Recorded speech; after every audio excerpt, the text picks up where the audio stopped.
그리고 시편 13편입니다.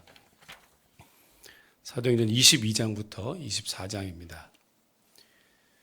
21장 이후로부터는 복음이 안디옥에서부터 로마까지 전파되고 확산되는 과정들을 보여주고 있습니다. 예루살렘에 귀환한 바울이 체포되고 압송되기 전까지 일들인데요. 주후 58부터 60년경 약 2년간에 걸친 이야기들이 21장 이후로 길게 나옵니다.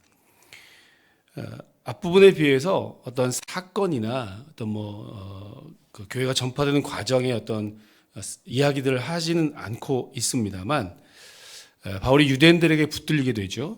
그리고 로마 압송 전까지 총 5차례에 걸쳐서 자신을 변호하고 변론하는 장면입니다. 군중들 앞에서, 그리고 사내들인 공회 앞에서, 로마의 총독들 앞에서, 그리고 헤롯 아그리파 2세 앞에서 그런 기독교를 변증합니다. 자기가 그 예수를 믿었던 과정들, 내가 전한 복음의 진수들, 이런 것들을 길게 변론하는 그런 이야기들로 구성되어져 있습니다. 오늘 27장이 성전에서 체포된 바울이 유대인들 앞에서 자신을 변론하는 과정이고요. 22장은 그렇고 23장은 사내들인 공회 앞에서, 즉 바리새인들과 사두개인들 앞에서 부활에 대해서, 죽은 자의 부활이 없다, 이제 사두개인들 믿고 있었기 때문에 신학적으로 이 부활이 어떻게 가능했는지를 이제 길게 설명하고요. 40명이 결탁해서 바울을 죽이려고 암살단을 조직했는데요. 유대 총독은 바울을 가이사라로 도피, 압송시켜가지고요. 가이사라 감옥에 2년 동안 이제 구금하게 됩니다. 그러면 이제 바울은 24장에서 총독 벨리스 앞에서, 그리고 후임이었던 베스도 앞에서 역시 마찬가지로 부활신앙, 예수 그리스도를 변론하고 변증하게 됩니다. 22장부터 24장까지를 같이 읽겠습니다. 제22장. 부형들아, 내가 지금 여러분 앞에서 변명하는 말을 들으라. 그들이 그가 히브리 말로 말함을 듣고 더욱 조용한지라 이어 이르되, 나는 유대인으로 길리기아 다소에서 낳았고 이 성에서 자라 가말리엘의 문화에서 우리 조상들의 율법의 엄한 교훈을 받았고, 오늘 너희 모든 사람처럼 하나님께 대하여 열심히 있는 자라. 내가 이 돌을 박해하여 사람을 죽이기까지 하고 남녀를 결박하여 옥에 넘겼노니, 이에 대제사장과 모든 장로들이 내 증인이라.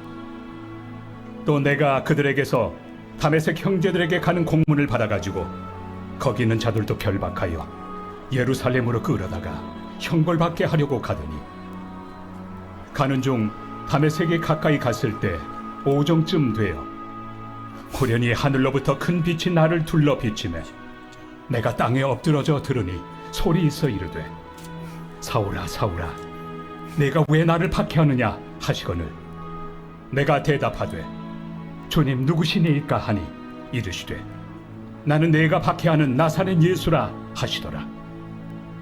나와 함께 있는 사람들이 빛은 보면서도 나에게 말씀하시는 예 소리는 듣지 못하더라. 내가 이르되 주님 무엇을 하리이까? 주께서 이르시되, 일어나 다메섹으로 들어가라. 내가 해야 할 모든 것을 거기서 누가 이르리라 하시거늘, 나는 그 빛의 광채로 말미암아 볼 수 없게 되었으므로 나와 함께 있는 사람들의 손에 끌려 다메섹에 들어갔노라. 율법에 따라 경건한 사람으로 거기 사는 모든 유대인들에게 칭찬을 듣는 아나니아라 하는 이가 내게 와 곁에 서서 말하되, 형제 사울아 다시 보라 하거늘 즉시 그를 쳐다보았노라. 그가 또 이르되, 우리 조상들의 하나님이 너를 택하여 너로 하여금 자기 뜻을 알게 하시며 그 의인을 보게 하시고 그 입에서 나오는 음성을 듣게 하셨으니 내가 그를 위하여 모든 사람 앞에서 내가 보고 들은 것의 증인이 되리라. 이제는 왜 주저하느냐? 일어나 주의 이름을 불러 세례를 받고 너의 죄를 씻으라 하더라. 후에 내가 예루살렘으로 돌아와서 성전에서 기도할 때 황홀한 중에 봄에 주께서 내게 말씀하시되 속히 예루살렘에서 나가라. 그들은 내게 대하여 증언하는 말을 듣지 아니하리라 하시거늘 내가 말하기를 주님, 내가 주를 믿는 사람들을 가두고 또 각 회당에서 때리고 또 주의 증인 스데반이 피를 흘릴 때에 내가 곁에 서서 찬성하고 그 죽이는 사람들의 옷을 지킨 줄 그들도 아나이다. 나더러 또 이르시되 떠나가라. 내가 너를 멀리 이방인에게로 보내리라 하셨느니라. 이 말하는 것까지 그들이 듣다가 소리질러 이러한 자는 세상에서 없애버리자. 살려둘 자가 아니라. 하여 떠들며 옷을 벗어 던지고 티끌을 공중에 날리니 천부장이 바울을 영내로 데려가라 명하고 그들이 무슨 일로 그에 대하여 떠드는지 알고자 하여 채찍질하며 신문하라 한데 가죽줄로 바울을 매니 바울이 곁에 서 있는 백부장더러 이르되 너희가 로마 시민 된 자를 죄도 정하지 아니하고 채찍질할 수 있느냐? 백부장이 듣고 가서 천부장에게 전하여 이르되 어찌하려 하느냐? 이는 로마 시민이라. 천부장이 와서 바울에게 내가 로마 시민이냐? 내게 말하라. 그러하다. 나는 돈을 많이 들여 이 시민권을 얻었노라. 나는 나면서부터라. 신문하려던 사람들이 곧 그에게서 물러가고 천부장도 그가 로마 시민인 줄 알고 또 그 결박한 것 때문에 두려워하니라. 이튿날 천부장은 유대인들이 무슨 일로 그를 고발하는지 진상을 알고자 하여 그 결박을 풀고 명하여 제사장들과 온 공회를 모으고 바울을 데리고 내려가서 그들 앞에 세우니라. 아멘.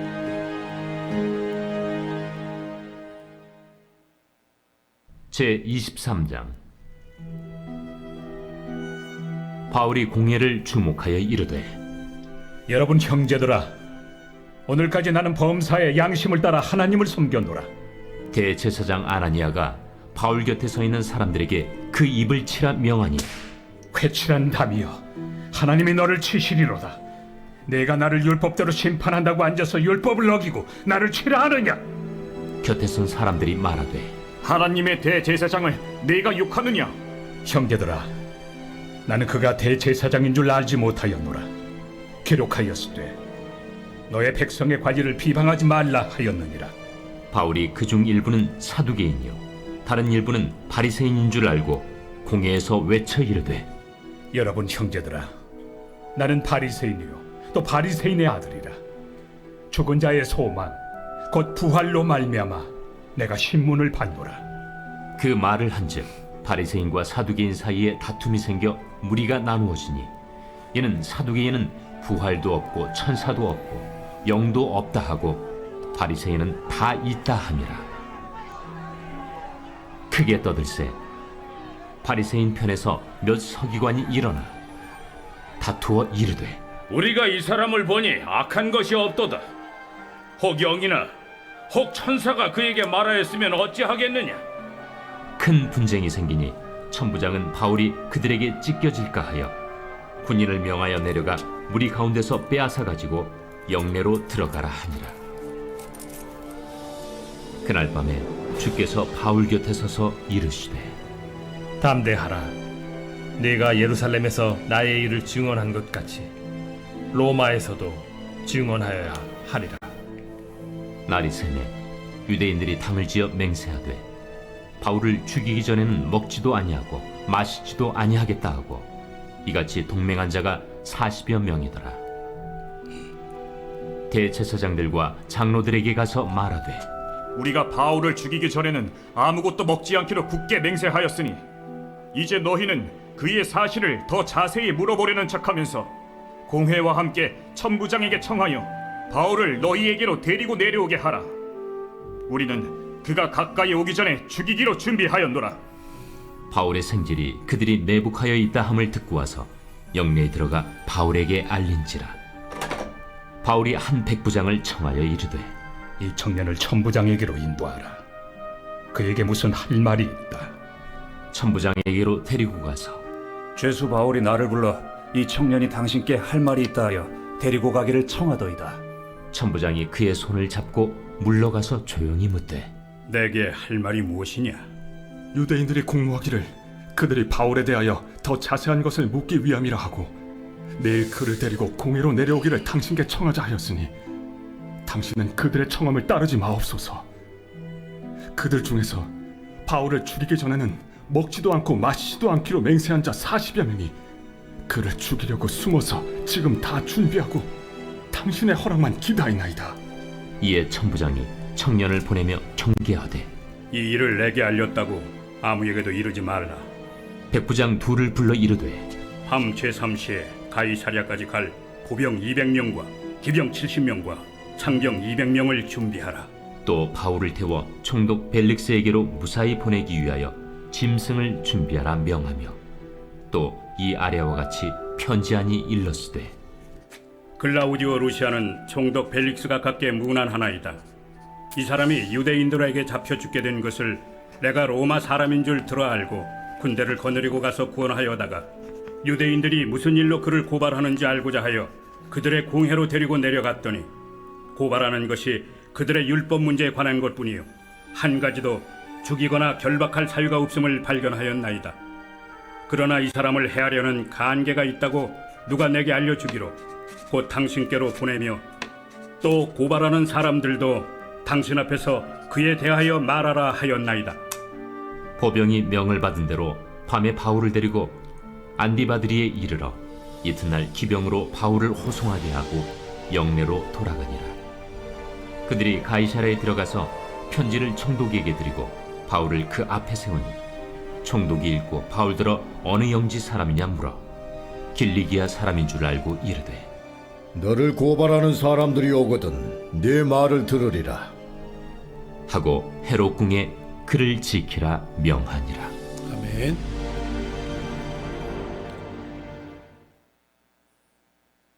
제 24장. 닷새 후에 대제사장 아나니아가 어떤 장로들과 한 변호사 더둘로와 함께 내려와서 총독 앞에서 바울을 고발하니라. 바울을 부르매 더둘로가 고발하여 이르되 벨릭스 각하여, 우리가 당신을 힘입어 태평을 누리고 또 이 민족이 당신의 선견으로 말미암아 여러 가지로 개선된 것을 우리가 어느 모양으로나 어느 곳에서나 크게 감사하나이다. 당신을 더 괴롭게 아니하려 하여 우리가 대강 여짜옵나니 관용하여 들으시기를 원하나이다.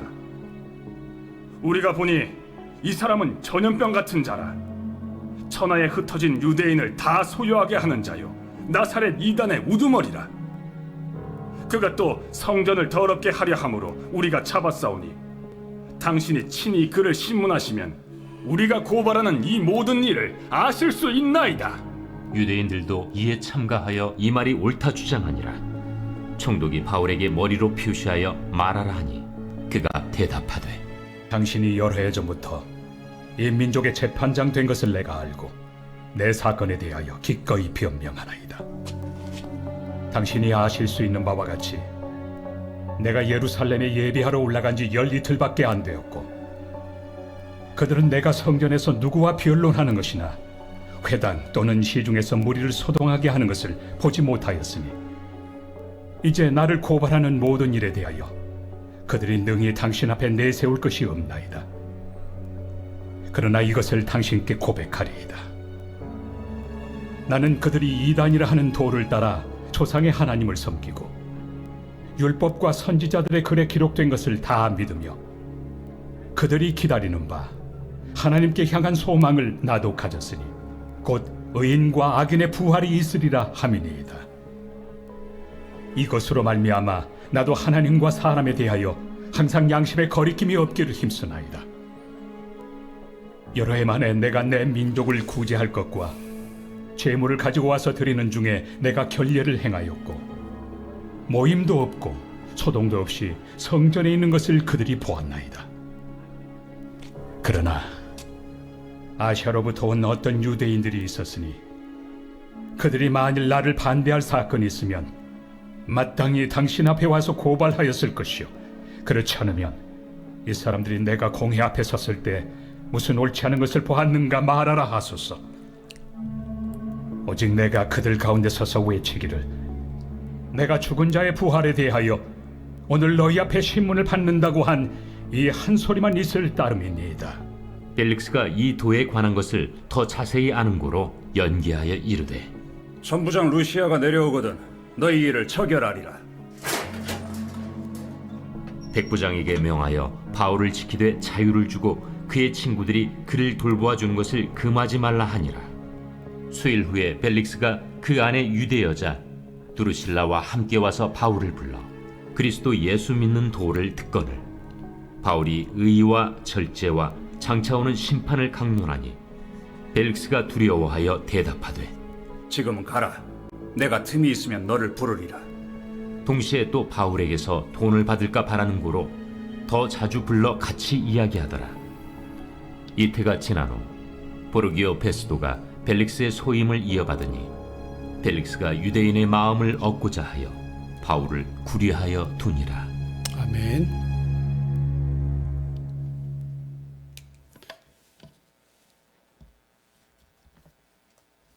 제13편 다윗의 시 인도자를 따라 부르는 노래.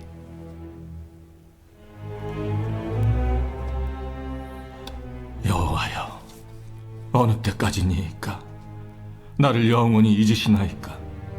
주의 얼굴을 나에게서 어느 때까지 숨기시겠나이까? 나의 영혼이 번민하고 종일토록 마음에 근심하기를 어느 때까지 하오며 내 원수가 나를 치며 자랑하기를 어느 때까지 하리이까? 여호와 내 하나님이여, 나를 생각하사 응답하시고 나의 눈을 밝히소서.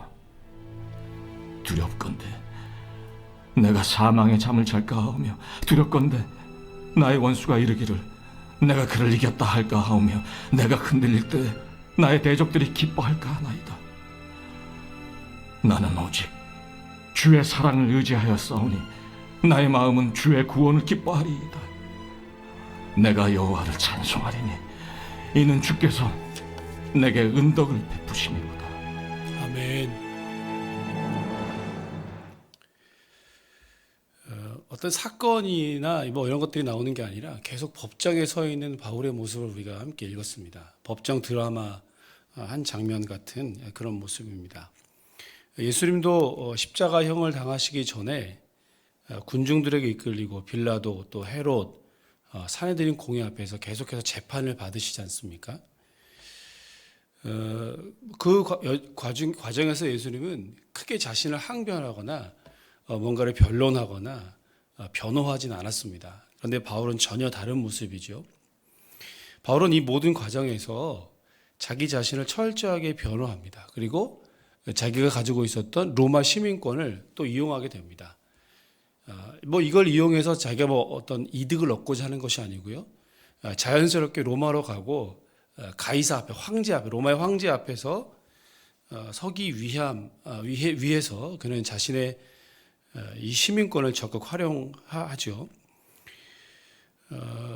먼저 자기가 그 부활하신 예수를 만난 장면에 대해서 아주 솔직하게 이야기합니다. 자기는 핍박자였고 박해자였고 예수를 믿는 자들을 옥에 가두거나 핍박하고 사람들을 죽이는데 앞장섰던 사람이었다라고 하는 것을 솔직하게 인정했고요. 그러나 부활하신 예수를 만난 이후에 자기는 완전히 변화되었다라고 하는 것도 이야기합니다. 그리고 기도하던 중에 이방인을 위한 사도로 주님께서 자기를 보내시고 부르셨다 하는 것도 솔직하게 이야기하죠. 사내들인 공회 앞에서도 마찬가지고요. 로마의 총독들 앞에서도 마찬가지입니다. 무려 6장에 걸쳐서 21장부터 총 6장에 걸쳐서 아주 길게 자신을 변호하고 변론하는 장면들이 우리가 방금 읽었던 말씀들입니다. 여러분, 이 모든 과정들은 단순히 바울의 사역들을 마무리하고 사도행전을 끝마치기 위해서 하는 것이 아니고요. 이 재판과 변론하는 과정들을 길게 설명하면서 오히려 기독교는 이런 종교다라고 하는 것을 변증해주는 역할을 하고 있습니다. 개인적인 변호 차원이 아니라 내가 무죄입니다 뭐 이런 걸 말하는 것이 아니고요. 바울이 믿고 전파한 기독교, 그가 만났던 부활하신 예수님에 대해서 아주 상세하게 신학적으로 설명을 하고 있더라라는 겁니다. 그러니까 예수님은 침묵하셨는데 왜 바울은 침묵하지 않느냐, 뭐 이런 것과 차원이 다르고요. 이 모든 여러 과정에서 변론하는 과정들을 통해서 기독교는 이런 종교다. 내가 만난 예수님은 이러한 예수님이시고 예수님의 부활은 이러하다라고 하는 것을 여러 사람들에게 아주 자연스럽게 이야기하게 됩니다. 여러분, 곧 이 말은 아까 총독의 부인도 바울을 초청해가지고 복음을 듣기를 원했다, 이런 말도 있지 않습니까? 이 바울의 변론 과정을 들은 모든 사람들이 이 기독교에 대해서, 복음에 대해서 들었던 겁니다. 그러니까 오히려 다른 기회가 아니라 이런 재판 과정에서 자신을 변호하는 과정을 통해서도 예수 그리스도와 복음이 증거되고 있더라라는 것입니다. 예수님은 침묵하시면서 십자가 지셨지만 바울은 전혀 다른 모습으로 로마로 가게 됩니다. 침묵하지 말고 두려워하지 말고 네가 말해야 될 것을 말하라 라고 예수의 영이 그를 격려하고 독려했던 장면도 있었죠. 그리고 그는 그 말씀대로 끝까지 자신이 만난 예수 그리스도를 담대하게 증거하고 있습니다. 침묵할 때도 필요하지만 말할 때는 말할 수 있어야 하지 않겠습니까? 설명이 필요하다면 얼마든지 우리가 교회를 설명하고 또 복음을 설명하고, 혹 우리가 매너를 지킨다고, 혹 우리가 상대방을 배려하고 존중한다고 하면서 꼭 말해야 될 때 말하지 않고 물러나는 경우들도 있습니다. 내가 자신이 없어서도 그렇고요. 여러 가지 이유들로 그 자리를 회피하는 경우도 많이 있습니다만, 여러분, 오늘 바울을 보면서 저는 그런 생각을 했습니다. 말할 수 있을 때는 우리가 말해야 하지 않겠습니까? 서로 매너를 지킨다고 이 기회가 또 언제 올지 모르는데요. 그야말로 날이면 날마다 오는 기회가 아닌데, 어쩌면 그 사람에게 마지막에 될 수도 있는 이 기회를 우리가 그저 매너 지킨다는 이유로 말하지 않고 지나가 버린다면 언제 또 그 사람이 복음을 들을 수 있겠습니까? 전할 수 있을 때는 전해야 합니다. 설명이 필요할 때는 설명도 해야 되고요. 또 그것 때문에 싸움이 필요하면 이 거룩한 싸움들을 우리 영적으로 또 함께 싸워야 하지 않겠는가, 그런 생각을 하게 됩니다. 오늘 이 아침에 그런 용기를 주시도록, 그런 믿음을 더해 주시도록 예수 그리스도를 내가 말로 설명하고 증거할 수 있는 지혜와 지식을 주시도록, 또 말씀을 내 안에 충만하게 부어주셔서 그와 같은 선한 이 논쟁의 시간에 주님 말씀으로 이기고 승리할 수 있는 그런 지혜와 지식들을 우리에게 충만하게 채워주시도록 간절하게 기도하시는 오늘 이 아침 되시기를 주의 이름으로 축원합니다. 기도하겠습니다. 하나님, 우리는 매너를 지킨다고, 또 상대를 배려한다고, 때로는 자신이 없어서 내가 알고 있는 것이 없다는 이유들로 마땅히 복음을 전하고 증거해야 될 그러한 상황들과 순간들을 얼마나 많이 도피하고, 또 그것을 우리가 거부하고 스스로 그렇게 그 자리를 물러났던 적이 얼마나 많이 있었는지, 오늘 바울의 담대하게 그리스도를 변론하는 이 과정들을 보면서 참 많이 부끄러움을 느끼게 됩니다. 어쩌면 그 사람, 내가 지금 전해야 할 그 영혼들, 이 순간이 아니면 영영 복음을 듣지 못하고 알지 못하고 죽을 수밖에 없을 그런 상황이 있을 수도 있는데, 하나님, 우리가 이 기회를 놓치지 않도록 우리가 말할 수 있을 때 말하고, 설명할 수 있을 때 설명하고, 설득할 수 있을 때 설득할 수 있는 그런 용기를 우리에게 허락하여 주시옵소서. 이것이야말로 그 영혼을 가장 사랑하는 방법 아니겠습니까? 그 영혼을 우리가 위하여 기도하고 있다면 이 순간 놓치지 아니하고 그를 위해 기도하고, 또 그에게 예수 그리스도를, 교회를, 복음을 올바로 전하고 증거할 수 있도록 은혜 더하여 주옵소서. 하오나 인간의 말이 아니라 성령께서 그때마다 우리에게 할 말씀들 우리 입술에 붙여주시고, 우리의 지식을 더해주시고 믿음과 용기를 더해주셔서 우리가 그 순간을 피하지 않고 복음과 하나님 나라와 교회를 잘 전할 수 있도록 은혜를 더하여 주옵소서. 이 땅을 살아가며 그렇게 주의 복음을 증거하는 바울처럼 끝까지 이것이 내 사명인 것을 기억해서 끝까지 복음 전파자로 살아가는 우리 모두가 될 수 있도록 은혜 더하여 주옵소서. 내일은 거룩한 주일입니다. 특별히 추수감사주일로 지키고 정하며 하나님의 은혜를 마음껏 찬송하며 고백하며 나에게 베풀어 주신 하나님의 놀라운 은혜를 우리가 함께 고백하고 간증하는 귀하고 복된 하루 한날 될 수 있도록 은혜 더하여 주시옵소서. 감사드리며 예수님 이름으로 기도합니다. 아멘. 하늘에 계신 우리 아버지, 아버지의 이름을 거룩하게 하시며 아버지의 나라가 오게 하시며 아버지의 뜻이 하늘에서와 같이 땅에서도 이루어지게 하소서. 오늘 우리에게 일용할 양식을 주시고 우리가 우리에게 잘못한 사람을 용서하여 준 것 같이 우리의 죄를 용서하여 주시고 우리를 시험에 빠지지 않게 하시고 악에서 구하소서. 나라와 권능과 영광이 영원히 아버지의 것입니다. 아멘. 각자에게